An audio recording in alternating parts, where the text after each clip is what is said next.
تغنساف تغوسيوين تسقيوين دومر دول غدو تماتارت ملي غتيو سكارتينا وتغتسداويت نقاضي عياض مرواكوش اختي فوت نوساد لي كان سموز دمراو قويور نوان بير 2016 اللي غداو كيمون كي كان نولي يسنزق من سكن تاكشوم تفو مركو نمردول لي سكارن تدري وين لي كوسان نامزن تيدا نيمدان. Je m'appelle Roger Hachi, je viens d'une organisation basée à Montréal qui s'appelle Alternative.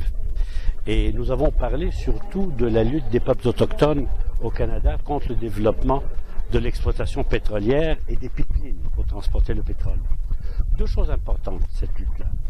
Premièrement, ils sont capables de bloquer la pénétration des multinationales sur leurs territoires ancestraux.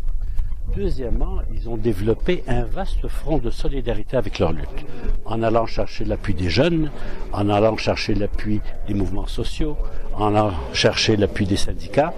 Et c'est devenu la fine pointe de la lutte contre l'extractivisme et la fine pointe de la lutte contre la spoliation de la terre par les grandes entreprises capitalistes. أحمد حكيمي نائب الرئيس في شبكة مبادرة الفلاحة البيئية بالمغرب ومنشط ومكون في جمعية الأرض والإنسانية المغرب من آسيا من أمريكا اللاتينية وهنا الناس من كندا يعني لي زوتوكتون ديال كندا الناس اللي الشعوب الأصلية حيت المشكل اللي كاين كنحاولوا كما هذاك الشركات متعددة الجنسية دايرة لوبي باش السيطرة على العالم كنحاولوا نديروا كونتراتاك لوبي باش ندافعوا على الغذاء ديالنا وعلى السياده الغذائيه ديالنا وعلى الامن الغذائي ديالنا.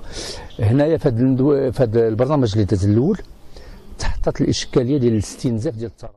Ravavtouk, je viens du syndicat Climat de Madagascar. Donc nous on participe dans les ateliers ici dans le COP 22, surtout avec la société civile. Là actuellement donc on a participé donc à l'atelier sur l'extractivisme. Justement, dans l'extractivisme, il y a de plus en plus l'emprise au fait des multinationales et des institutions financières internationales sur les droits des peuples dans le monde.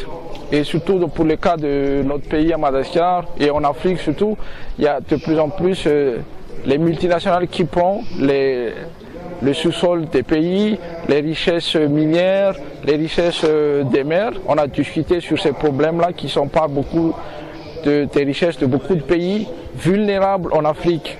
Et dans le cas de notre pays à Madagascar aussi, il y a surtout l'accaparement des terres qui est vraiment un problème très grave. On a constaté que nos frères aussi en Afrique, il y a aussi cet accaparement des mers et de la terre. Donc on pense qu'il ne faut pas oublier la mer, surtout qu'il y a un camarade qui vient d'Afrique, un pêcheur d'Afrique du Sud qui dit que notre plat terre c'est surtout à 70% d'océan. Donc il faut beaucoup plus parler d'une planète bleue que d'une planète Terre. Donc il faut qu'on pense de plus en plus comment protéger nos richesses, une réappropriation des peuples des richesses de la Terre. أفوس غفوس تغنسا أسفرك تويزي إيماس اللي نصدار السرسن بدزونت تيغاوسي وينا ديلي أزرف ننزوي.